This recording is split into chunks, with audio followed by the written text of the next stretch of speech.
Ini nga itong makita karon mo ni siya ang usa sa mga best destination and attraction nga nahimutang din sa probensya sa Lanao del Norte. Ang ilang gitawag og the longest boardwalk and amusement park nga nahimutang din sa lungsod sa Kauswagan, Lanao del Norte. So kung maghisgot ta Kauswagan, usa ni siya ka PEP class nga municipality din sa probensya sa Lanao del Norte. So gikan sa Iligan City, aduna siya distansya nga 22.5 kilometers or around 40 minutes ang travel time niya no para maabot ka dinhi.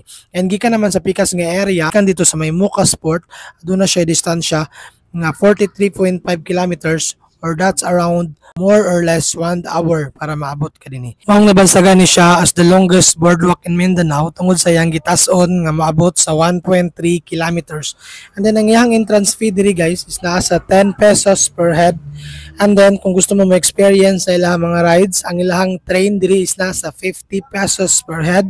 Ang ilang carousel nasa 50 pesos per head. And then kung nami kauban ng mga bata, ang ilang kiddie rides diri is na lang sa 5 pesos. And then kung makita ninyo nga nay duha ka tower, ang isa nasa tunga ang area and then ang isa nadapit sa may Ferris wheel. So mao na siya ang sky bike nga naa sa 300 pesos per head.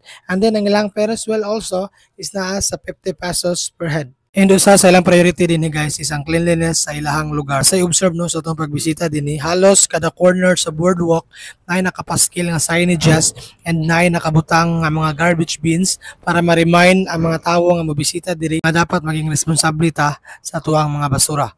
And based also sa tuang napangutanan, aside sa mga manindot nga rides nga tong ma-experience din mas nindot gyud mobisita diri during afternoon from 4 PM onwards para makita na to og ma-witness ang pinakanindot nga sunset dinhi sa probinsya sa Lanao del Norte. And kung bago pa ka sa tong page guys, ayaw kalimot og like, follow and also share ani nga video para mas taas-taas og mas daghan ang maabtan niini.